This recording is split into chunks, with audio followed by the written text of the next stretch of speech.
Hello, welcome to the final preseason edition of Pod Mavericks. After dark, you are joined by Kirk Henderson and Josh Bowe. We're both editors over at Mavs Moneyball. Josh, how you doing? Doing pretty good. Pretty fun game. I feel like this is finally have some stuff to talk about a little bit, right? We're all flexing our preseason muscles. And if you think of preseason as something, this is literally what preseason is for, is to help get you ready for games. I would say both us at Mavs Moneyball and here at Pod Maverick and the Dallas Mavericks have treated the preseason the way it should be, where I am now feeling ready for the regular season. I think the Dallas Mavericks are as ready as they can be for the regular season. They won tonight 114-104 against the Pistons. Luka Doncic did not play due to kind of ongoing calf concerns, though I don't want to read too much into that. And it was a fun game. That's something that I think is worth noting. We needed this. We Mavericks fans. There was a tweet that went around today. Frenemy of the program, Matt Moore, talking about how teams that basically go winless in the preseason struggle. And it caused a bit of a lot of consternation amongst Mavs fans because we're all we want the team to be good. And frankly, getting a win just elevate, it pushes a lot of that stuff to the side. I have concerns about the team. I know but there was in the last show we did on Tuesday, I talked a little bit about this sort of sense of dread that was filling the empty space between games since there was 10 days off. And now I don't really feel that dread. Now I'm just I'm anxious for the season to start. Yeah. I mean, it was by far the best that the main rotation guys have looked all preseason. Side note, I guess, before we get into actual talking about the game, the reaction to Matt's tweet and some of the reactions during the game, there's just a lot of, I don't know what's going on, but people got to pace themselves online here because we haven't even played a regular season game, and it's getting testy. It's getting, I don't know what it is. There's something in the water, it feels like, and maybe that goes to what you spoke of. I think those first three games were kind of weird, and there's a long gap between games, So I don't know. It was just I don't know. There was just some weirdness, I felt like, in the way that there was some discourse tonight, and today. But that's fine. The game was great, and it was just really funny because it all happened when they played their best. This is the best they've ever looked. And somehow our friends are goading me into arguing about the Mavericks offense being better without Luka, and I'm just looking better. So I'm glad you brought this up, and because I wanted to continue this conversation because I think it's interesting. There is a marked difference between the offense looking better and being better. It might be more aesthetically pleasing to watch some of the basketball that they played tonight, and it definitely was. I had a great time. But when it comes to Luka isolation ball, it is quite Luka is quite literally the best play in the NBA. A Luka post up from the left wing where he dribbles in is the best play in the NBA. He scored at a preposterous rate. Wasn't all that fun. Stop. It's kind of boring. And the Mavericks need to figure out a way to use that less. And really, one of the things I wanted to talk about in relation to that is the way Kyrie pushed to start the first quarter tonight is what I think the Mavericks simply have to do. We talked about it during the offseason. It's worth talking about now. And Nick Angstadt and Locked on Mavs did a bit of a piece on this where there's a cool graph he had about minute distribution. Luka needs to be used the way James Harden was used in the final before he got hurt with the Nets, which was Harden played point guard and made sure everyone was involved. And then in the fourth quarter, he was a battering ram.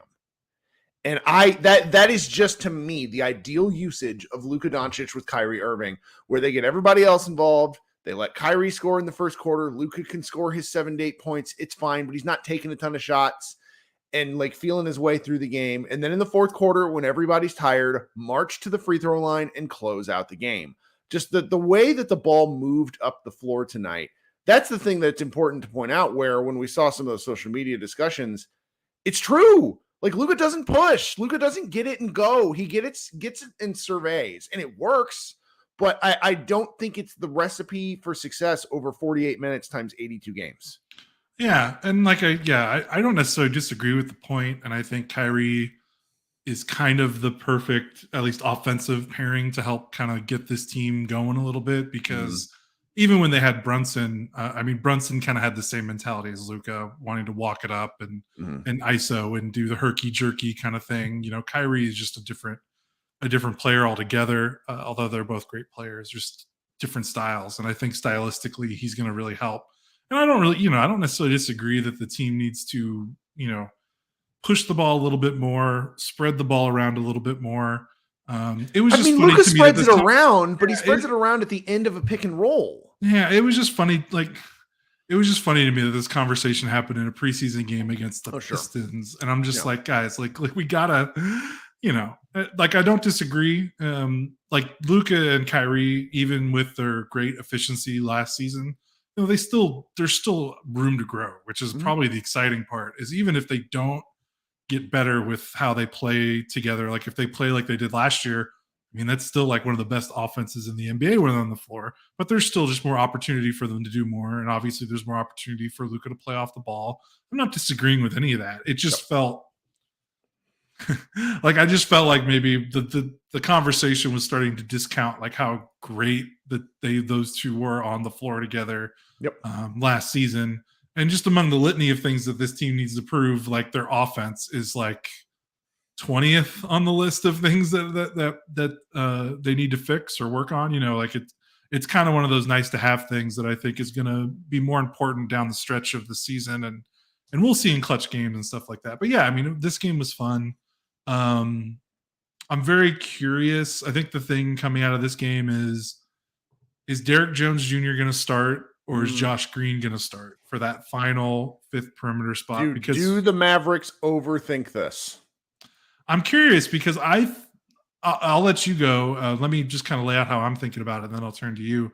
I can kind of see the logic in both starting Jones or starting Green, because with Jones, he's the type of player that you want him playing as much minutes as possible next to Luka and Kyrie, because you want him to get set up easy looks on offense, because if he's playing off the bench with a Seth Curry or a Dante Exum, not to say that those guys can't pass the ball or distribute, but it's different. Kyrie and Luka are two of the better. Different gravity wells. Yeah. You want to minimize Jones's weaknesses as much as possible and accentuate his strengths, and having someone as athletic and long as him out there next to Luka and Kyrie, and someone like Jones who is used to playing off the ball and not having the ball in his hands a lot, and being able to, I'm not saying he's a great player, but he has played effective minutes in spots over the course of his career as like an off-ball guy that doesn't need the ball a lot, and will just kind of do the dirty work and shoot spot-up jumpers and get garbage buckets and things like that. So, and then you compare it to Green, who, we saw last season when Luka or Kyrie were out, or when both of them were out, he looked like a completely different player when he had the ball in his hands more. So the idea of him starting and not having the ball in his hands a lot, is that gonna push him to being kind of that passive Green that we see that doesn't really help anything when he's just kind of standing and drifting on the perimeter? It doesn't seem like that helps him. Yeah. So maybe him off the bench is the best way to juice his game, because he can touch the ball a lot more, act as like an offensive hub. But also, I can see the point in starting him just because he's one of your fourth or fifth most talented player on the floor. So, I see the reasons both ways, but I'm curious what you think. Well, we sort of buried the lead here. Josh Green played. Yeah, sorry, he played great. an excellent basketball game tonight. It was essentially the Josh Green pay me preseason game. Quite a case to be made to where he has 4 more days to where they can work out a contract extension. October 23rd. Or 3 more. I guess it's 3 more. Like that. He was the beneficiary, in my opinion, of Kyrie moving the ball early. Now, sweet shooting helped. Also, Green's just willingness to attack the bucket helps. And I think it just really depends on what sort of style the Mavericks want to play. I think if you're going to let Luka do Luka ball things, and let's just be honest, that's probably what's going to happen. Then yeah, I think you have to bring Green off the bench because you're not going to be using him in the same way you would otherwise. But if you're going to do anything different where you're kind of emphasizing pace of play early on, then yeah, I want Green out there. The Mavericks, like, again, Derek Jones Jr. can also attack the rim with the fury, but it's more of him less off the dribble for me than Green. Green's off the dribble skills are what makes him dynamic and so interesting to so many people and players. So I see the argument for both. I think that there's an element of overthinking going on between those of us who talk about it, to where I think Kitt'll just roll his best 5 guys out on the floor and see what happens. They do have the. Go ahead. Oh, no, go ahead. No, go ahead. I interrupted you in the middle. No, it's all right. Then again, this is Jason Kidd we're talking about, who doesn't like they just last season, again, the first 10 games, they overemphasized JaVale McGee to the point to where I think you could make the argument that some of those losses, it's like you don't have those losses later in the season and the Mavericks might make the play-in. So it's like it really kind of depends on how quickly the Mavericks figure out if what they want. Do they need significant sample size to figure these things out? Do they want to see 10 games of thing X or thing Y? I mean, this is jumping ahead a little bit. I don't mean to do it on purpose, but they kind of moved away from the Omax experiment relatively quickly, which is both disappointing for me personally because I like Omax, but also it's not beating your head against the wall. It's this isn't working. Let's try something else. And that element of coaching from Kidd and his coaching staff is interesting to me. I don't know how to feel other than I'm not particularly concerned at the moment. Yeah, and I mean the true answer might not be one or the other. It might be they will both probably get a shot within the first month. Like you said, I think that they're going to mix and match. And I think the difference between this team and last season, and where, we talked about his Kidd going to be maybe a little bit more stubborn with his lineups because like he kind of, we knew JaVale McGee wasn't going to work after the first game, and he kept on with it for a little bit, and that lost them some games that they could have won.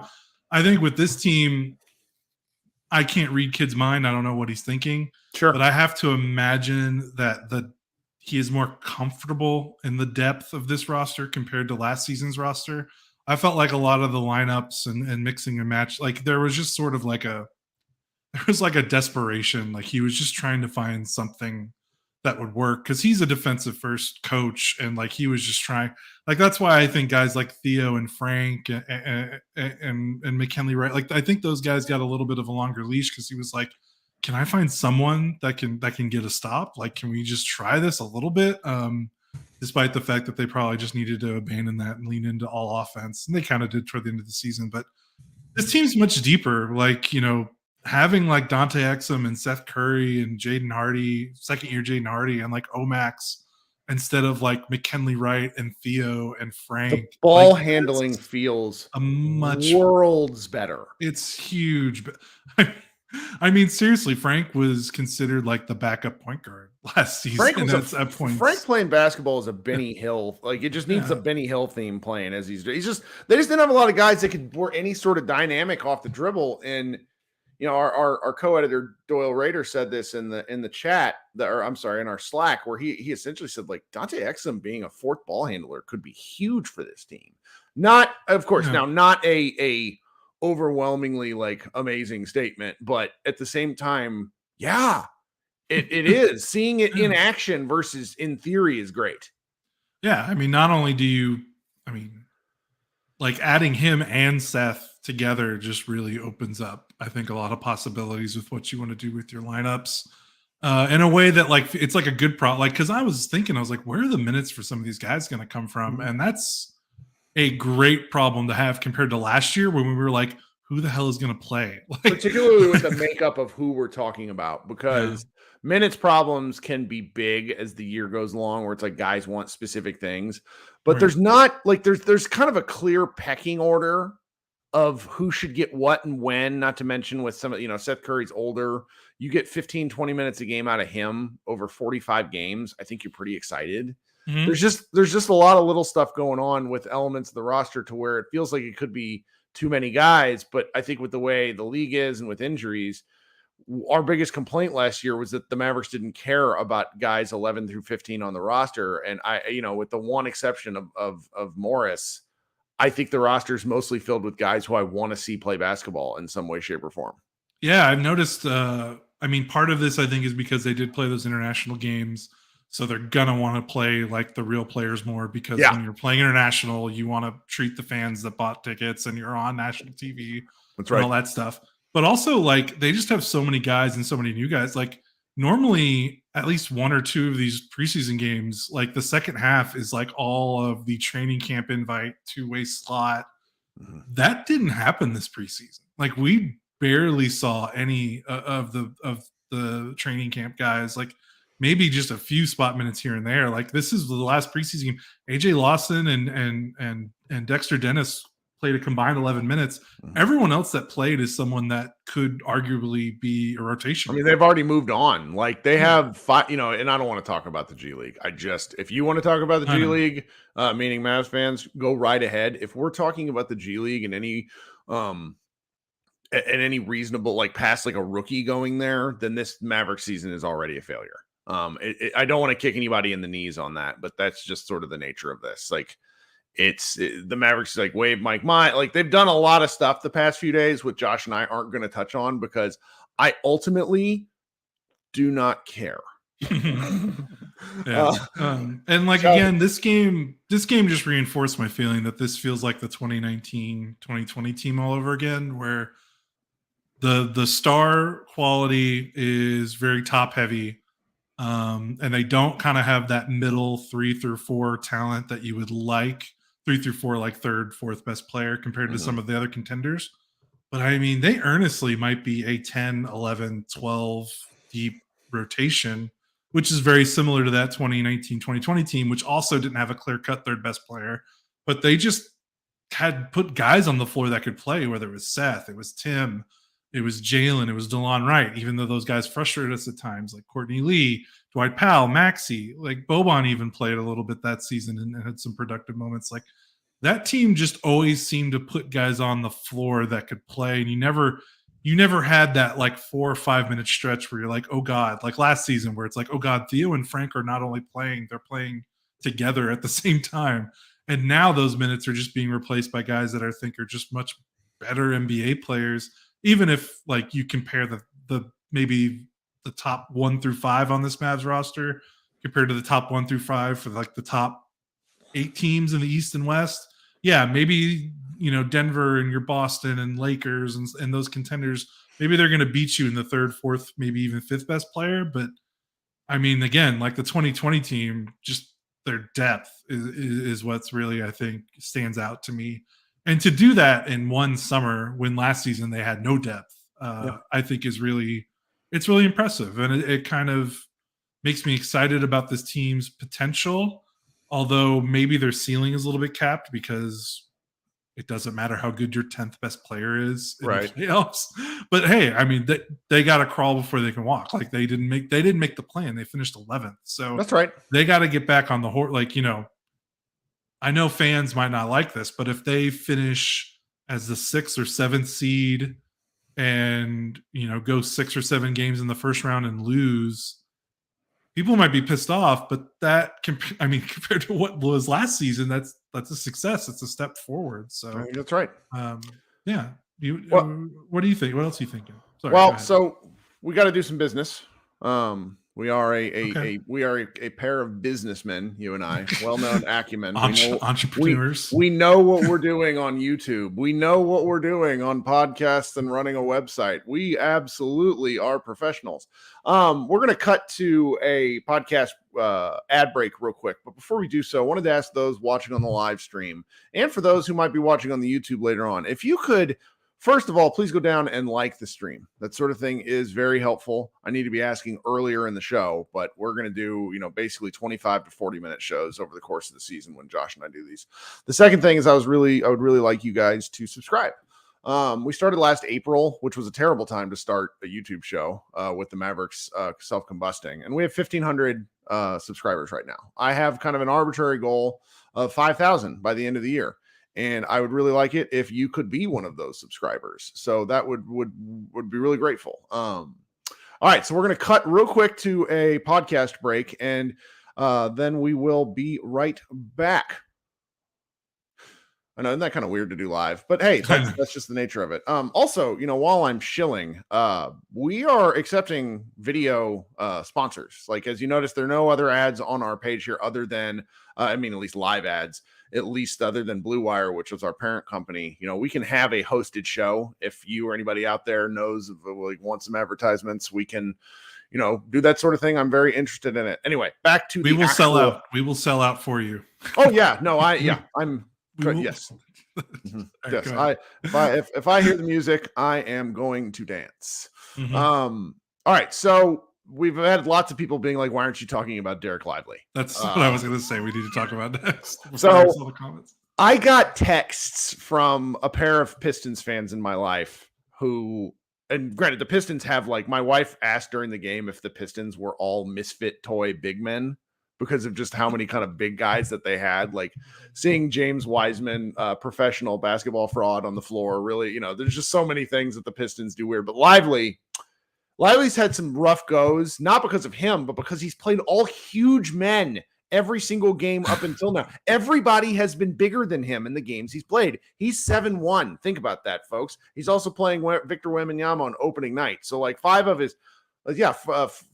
his first 5 games are going to be against guys that have bigger players than him, which is amazing. And I think tonight was probably the game where if you're a Lively super fan, this game will make you just puff your chest out, walk around and say, yeah, this is it. This is the guy. I could not be more pleased with the kind of development I'm seeing from him. What do you think? Yeah, this game was a lot of fun. Obviously, the chemistry with him and Kyrie in the pick and roll was awesome. His finishing was awesome. He had 2 reverse dunks that normally big men in that situation would try to turn around and face the rim before putting it back. And he just jumped without looking at the basket and dunked it because he's so athletic and long. That was awesome. Those were two of my favorite plays. And he just looked, his ability in the pick and roll, night and day pick and roll play, in terms of his screening, positioning, when to roll, when not to roll. Don't want to say he's made huge strides in laying the wood down on screens, but in terms of being in the right position, being in the right spot, and cutting to the rim at the right time, and playing off his pick and roll guard, it was night and day compared to maybe those first 2 games. Defensively, he looked great again. He got hung out to dry, I think, a couple of times in the first half. The Pistons actually scored in the paint pretty well in the first half. I think they had 28 or so, close to 30 first half points in the paint, which is a lot. But I wouldn't necessarily lay that on him. It was more guys were getting blown by, and he had to handle 2-on-1 situations at the rim, which is not necessarily on him. But when he was able to make plays, it looked great. He had this one play. I can't remember who was driving against him, which Pistons big it was, but they kind of got the ball and faced up on him on the block, a little bit outside the block on the baseline. And they beat him they beat him off the first step on the baseline, and his length, he didn't really panic, didn't foul. He just stayed with it from the play, and he just blocked the shot at the rim. And he's got that kind of special length where he can kind of get away with not saying get away, but he can just kind of play a little conservatively because he knows his length can make things up for him. And that's can't teach that. Like Nope. that's just pure talent, pure, being an athletic monster. So yeah, I mean, this was a great game. I loved everything about it. No complaint. Here it is. We're seeing it right now. That play right there. He gets beat going to the rim. It looks like it's going to be an open layup, and then he's able to close the gap with his length. Just pure verticality. Yes, it's being bigger, not and chopping, taller, also and you're not going across the arm, not trying to jump out of the way to get the block. Like if that was a JaVale McGee, that's probably like a jump into the person's back, and that's a foul. So that was fun. Well, and what I was doing, what I opted to do there, and thank you for that, Leo. I ran a video in the background of Panda Hank, one of his YouTube collections. He just did a real short thing on it was about a 2-minute video of Lively that he threw up on YouTube. So if I get in any trouble for that, sorry YouTube and sorry NBA. But I thought I was only going to show like 90 seconds, and then I forgot to delete out of it. But it's fun watching a guy like this, because one of the things that we just got so continually frustrated with, outside of like the Boban and some of the more functional KP minutes over the back when before KP hurt his meniscus, is just like being big is really freaking helpful. Like it's so stupid, because it's like having long arms and there's a willingness to position and that sort of thing, but it's just being big. Like Dwight Powell is in the right place 85% of the time. He just is 6'11" with the 6'11" wingspan. We're talking 8 more inches on Lively's standing reach. He has and not to mention 2 more inches on his height. So we're talking nearly a full foot of 10 inches on a difference between the two players when they're just trying to impact stuff at the rim. And he's going to foul a lot. Now, he's not like Luke Byrne in the chat says Lively not fouling, which is great as well. Absolutely. I mean, tonight he had just 2. Yep. 2 in 24 minutes. I tell you what, if the Mavericks get 24 minutes out of Derek Lively every game, if they get 24 minutes out of him, half the game, I think we're going to be really, really happy this season. Yeah, I think so too. And what was that point? I'm really starting to see it. You talked about like you talked to people that watched him, and just like his progression at Duke. He went from being a bench player to basically being, if he had played the way he was playing by the end of the season, if he had played that way the whole year, he would have been like a defensive player of the year shoe-in. Yeah. And I'm starting to see like his ability to learn quickly, like we've seen it with this it's kind of mimicking what you said about his college season with this preseason, like the way that we've seen him start that first preseason game against Rudy Gobert, which again wasn't necessarily bad. We saw some good things, but he had 4 fouls, 2 points in 15 minutes. And he got bullied by the 2 or 3 time defensive player of the year. I'm not going to be mad at that. Yeah. And now, 3 games later, about a few weeks later, he's putting up 14 and 5 in 24 minutes. He's not fouling.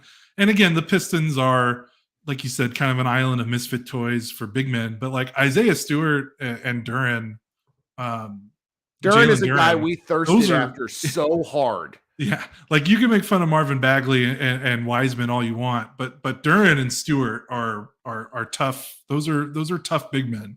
That's not like necessarily easy to go against. Obviously easier than like Rudy Gobert, but again, it's not nothing. So the way that he was able to, look like the vastly superior. He looked like the best big man on the floor, and Detroit has some talented big men.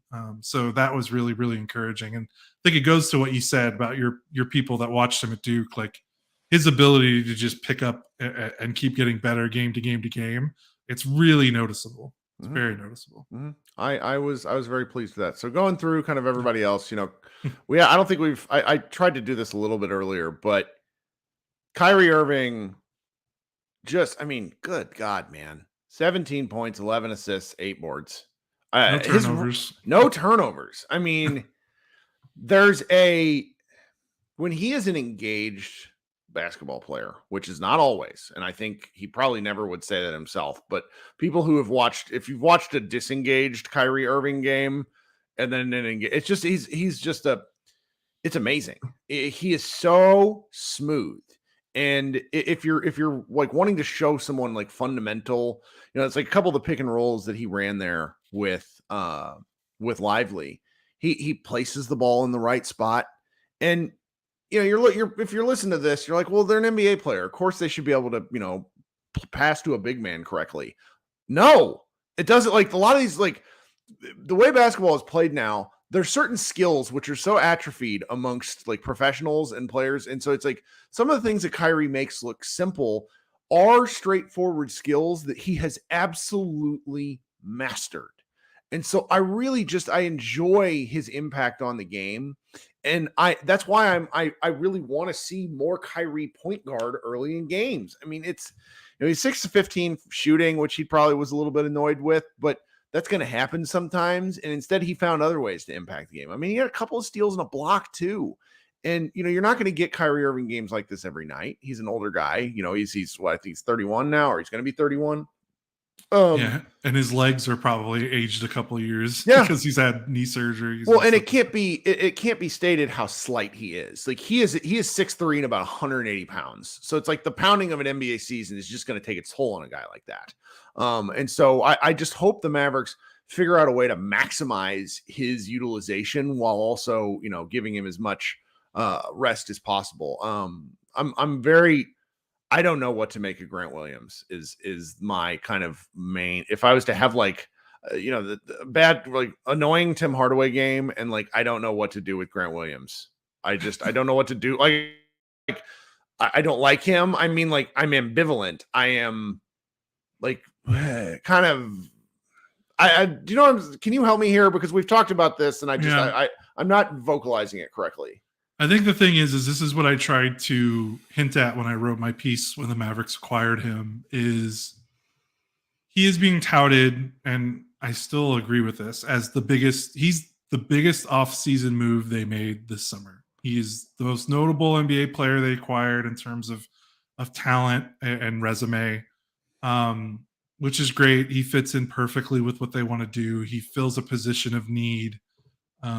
He brings a skill set that the roster needs that they lacked after they'd made the Kyrie trade. Mm-hmm. All those things are still true now, as they were when they acquired him.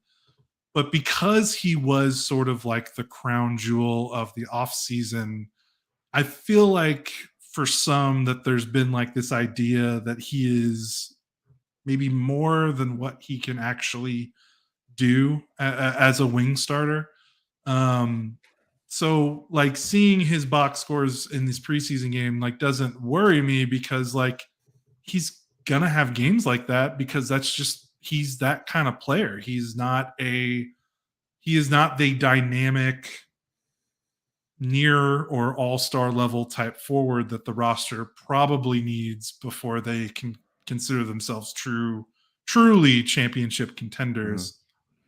But that's not against him, and there's nothing wrong with it. Like, he's under a great deal. It's only going to get better. They needed someone to replace the Dorian Reggie Bullock kind of void, because Reggie fell off so much last season and Dorian was gone. And I think some fans maybe thought he was like, he's closer to those players than you would think, which is not a bad thing, because they needed more guys like that, because they lost that depth when they did the Kyrie trade. Mm-hmm. They needed a forward that can guard fours and play a little small ball five if they needed it. They needed someone with some size and girth on the wing. They needed someone that could shoot threes. They needed someone that can hit threes without Luka needing to spoon fade them open looks. But again, this is a guy that started, I think, less than 80 games in he's been mostly a bench player for most of his young career. So again, he could be better and he can improve. Like I just want people to tap, like he's not going to be like this all-star guy, but he's going to, when the games count, I'm more than confident in him being a more than productive and above average starter. Sure. It's just, you're occasionally going to see a game, win or lose, he's going to score 5, 6, 7 points, because he's not a high usage, attack closeouts guy. He's mostly a spot up glue defensive guy, and that's okay. Yep. Dalton Trigg, our friend over at DallasBasketball.com, and his podcast is the Mavs Step Back. Actually got a interview with Grant Williams that went up yesterday that if you have not heard, you should go listen to it. It is fun. The one thing I will say about Grant Williams is he is willing to talk. He says a lot, and I think that will both work for and against him during his time with the Mavericks. But for right now, I think everyone should enjoy it. My friend Josh in the chat says that Grant plays hard and contests everything, and there is an element of that is always underrated. Like the play, the tryhards sometimes annoy fans, particularly when the tryharding isn't working. But the willingness to just constantly fight is pretty important on a team like this that has two superstars that are not known for defensive acumen.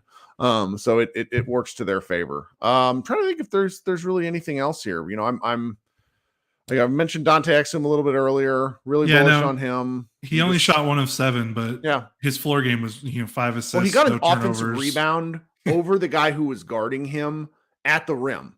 He is big. He's a big guard. He's going to surprise some teams that maybe have not paid attention to him since he went overseas when he gets on the floor with his size. You're absolutely right. Mm-hmm. Well, I sort of think, there's a real tendency. Oh, yeah, sure. Go ahead. Oh, okay. I saw someone, I can't remember if it was SJ. It might have been SJ online talking about it. But someone was like, this Tim game feels like a point. Like he's trying to make a point. This dude in the preseason, if you want to talk about not being bashful about getting shots up, 13 shots today, for example. In 21 minutes, he had 19 shots in 23 minutes against Real Madrid, 8 shots in 18 minutes, which is a little bit more normal against Minnesota. So he's letting it fly. And when we talked about we talked about how like the hierarchy, like they have a lot of guys that can play, so someone's going to get squeezed, but all these guys kind of still, it doesn't seem like it's going to be that big of a problem because it's like Omax is a rookie, Hardy is a second-year player. These guys understand where they are with vets.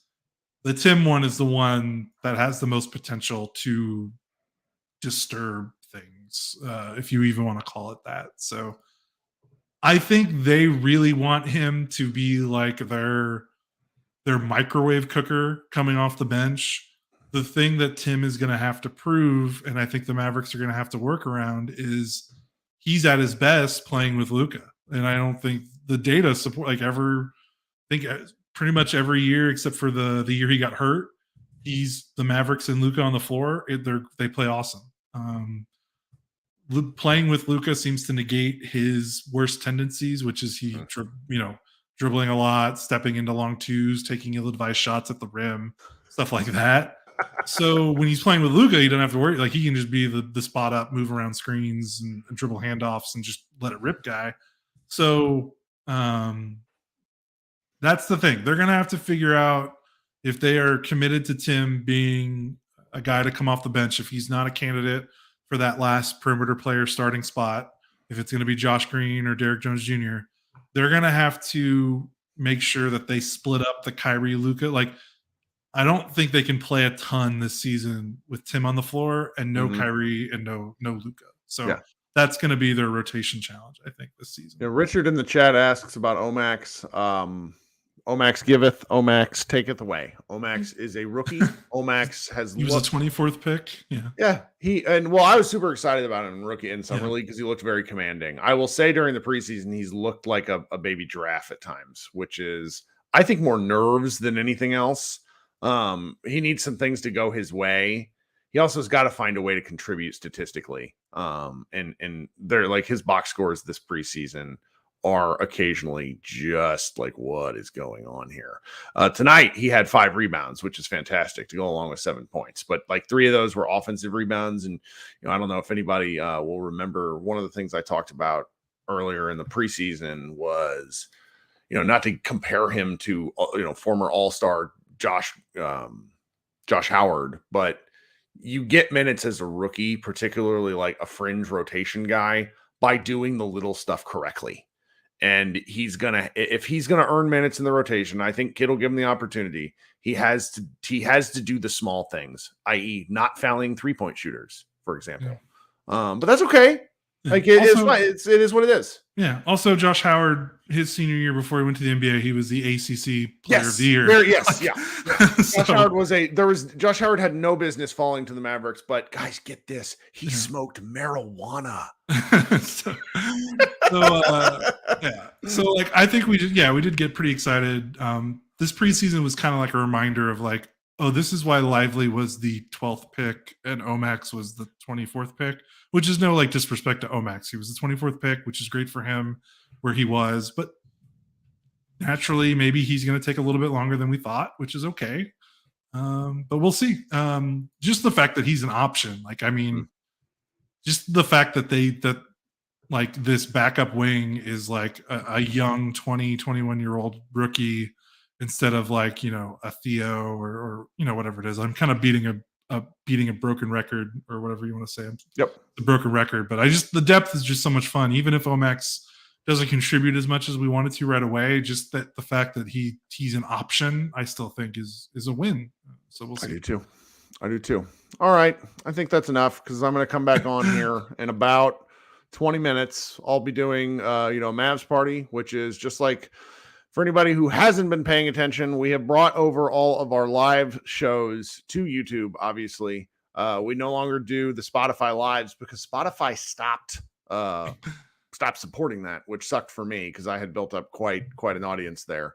But we're trying in YouTube, and it works surprisingly easy. So if you will go back out to our main YouTube page when we're done here, you can click notify me and then subscribe to our page. You'll get notified when I go live here, which will probably be about 10:30. We'll talk for a little bit, get out of Dodge, and then everybody can get as much rest as possible before starting the 82-game grind that is the regular season of the NBA. You got anything else before we go? No, I'm feeling good. This was a fun game to watch and enjoy the live show. And for the love of God, this might be like a Matt Moore. I'm gonna see if I can get him to come. He'll come. He's a good sport. Like everybody, he has like. I just feel so bad followers. Sometimes. Yeah, he's just a guy who likes to talk shop. Like he lives in data, but he gets a lot of grief. And sometimes he's like hilariously wrong, and other times he doubles down just to kind of like be stubborn. But ultimately, what he wants is for me to suffer, not Mavericks fans, just me, his good friend Kirk. All right, so we will be back and be looking for that show, and I want you guys to come up on stage and talk some hoops with me, and we'll see you guys in a few minutes, I hope. So this has been Kirk Henderson and Josh Bowe, and we will see you again, if not before the season starts, then on the season start on Wednesday, I think. So, all right, have a good night, guys. Talk soon. Go Mavs.